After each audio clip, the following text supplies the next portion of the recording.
The black hole illusion. No. This is not a black hole in space. This is rather a black hole effect you can experience when approaching a dark, featureless terrain. When an aircraft is on approach to land over dark terrain with no lights either below or to the sides of the approach path, but with only a distant airport runway lights, a pilot may visually think that his or her altitude is too high and then in error approach too low, with the risk of landing too short of the runway. This situation can be aggravated if it's a long, straightened approach to an airport located near the shoreline at night. So to counteract this, it's really nice if you can have other visual references to help you, such as the Precision Approach Path Indicators approach lighting system, or a ground proximity or radar altimeter to tell you your height above the ground.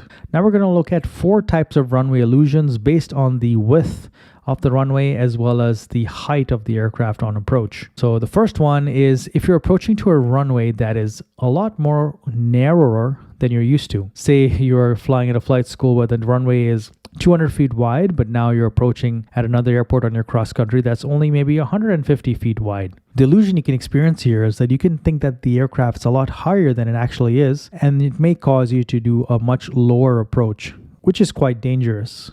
The second illusion is if the airport you're landing at is a lot wider than you're used to. So say you fly at a smaller airport where it's only 150 foot wide, but now you go to a much bigger airport on your cross country and it's 200 feet wide. The opposite is true. You think that you're much lower and it causes you to do a much higher approach, which is not as dangerous as the previous example. I mean, it could make you land long down the runway. So that's a hazard as well. The third runway illusion is if you're approaching on a runway that is downsloping. This one will create the illusion that your aircraft is much lower than it actually is, leading you to again create a much higher approach. So once again, this is not nearly as big of a hazard, but it could be if you were to land further down the runway because of your higher approach speed. So something to keep in mind. And finally, let's look at a runway that's more upsloping than you're used to. If you approach to a runway that's upsloping, it can create the illusion that you are higher than you actually are, leading to a much lower approach. So this is quite dangerous because you could think that you're much higher on the approach and then